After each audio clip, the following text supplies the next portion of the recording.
बिल्लाहि मिनश्शैतानिर्रजीम बिस्मिल्लाहिर्रहमानिर्रहीम। अस्सलाम वालेकुम स्टूडेंट्स। आज हम इस्लामियात के सिलेबस को डिस्कस करेंगे 9th क्लास के। तो सबसे पहले हम ये देखेंगे कि 9th क्लास में कौन सी सूरत है। तो 9th क्लास के फुल सिलेबस में सूरह अनफाल पूरी है। तो सबसे पहले हम जुज़ुल अव्वल के बारे में जानने की कोशिश करते हैं। जुज़ुल अव्वल में सूरह अनफाल है। सूरह अनफाल का तारुफ में सबसे पहले हमें ये पता होना चाहिए कि सूरत का नाम सूरह अनफाल क्यों है। तो सूरत का नाम सूरह अनफाल है।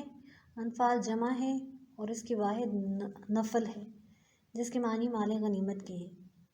चूँकि इस सूरह मुबारक में माल गनीमत के अहकामात के बारे में बयान किया गया है, इसलिए इस सूरत को सूरतुल अनफाल कहा जाता है। आयात के बारे में है कि इसकी आयात 75 हैं, 75, और इसमें रुकू 10 हैं। और ये 10वें पारे में है। मदनी सूरह है।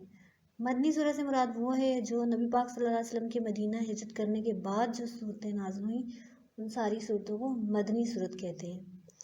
तो ये सूरह अनफाल चूँकि मदीना में नाज़िल हुई, इसलिए इसको मदनी सूरत कहते हैं।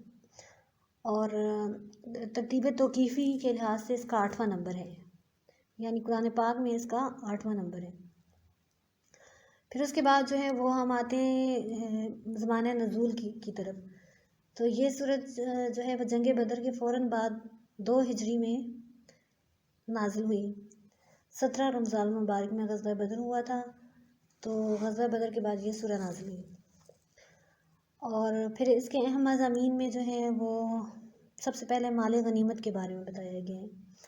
माल गनीमत से मुराद ये है कि वो माल जो जंग के ज़रिए मुसलमानों को फ़तह की सूरत में हासिल हो, उसे माल गनीमत कहते हैं।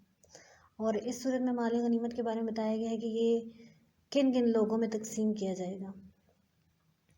और फिर उसके बाद जो है वो सेकंड पॉइंट है मोमिनीन की सिफ़ात के बारे में है। तो इस सूरत में मोमिनीन की सिफ़ात बयान की गई हैं कि कौन कौन सी सिफ़ात हैं। फिर अल्लाह ताला ने अपनी मदद का वादा याद करवाया है कि अल्लाह ताला की मदद और नुसरत भी मुसलमानों को हासिल होगी। फिर अल्लाह और इसके रसूल की अताअत का हुक्म दिया गया है। फिर नेक्स्ट जो है वो ख़यानत की ममानत के बारे में बताया गया है। फिर नेक्स्ट कुफ़ार की नबी पाक सल्लल्लाहु अलैहि वसल्लम से दुश्मनी कि किस तरह वो कौन कौन सी तदबीर उन्होंने की हैं आप सल्लल्लाहु अलैहि वसल्लम से दुश्मनी के बायस। फिर यौमुल फ़ुरक़ान के बारे में बताया गया है कि ग़ज़वा बदर को यौमुल फ़ुरक़ान कहा जाता है।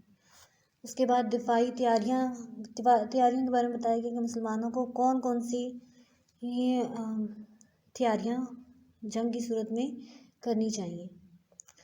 तो ये तो हो गया इसका तारुफ। अब हम सूरत की तरफ बढ़ते हैं।